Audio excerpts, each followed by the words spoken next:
842 centimeters in feet? First of all, we need to know the value of 1 centimeter in feet. It's always 1 centimeter equals 0.03280839895 feet. Now we have to multiply 0.03280839895 by 842.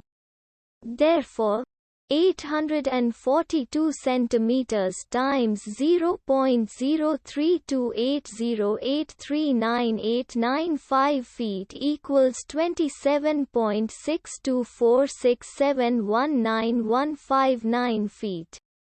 So, in other words, 842 centimeters equals 27.6246719159 feet. We hope you have enjoyed this video. Please like and subscribe to our channel for more videos like this.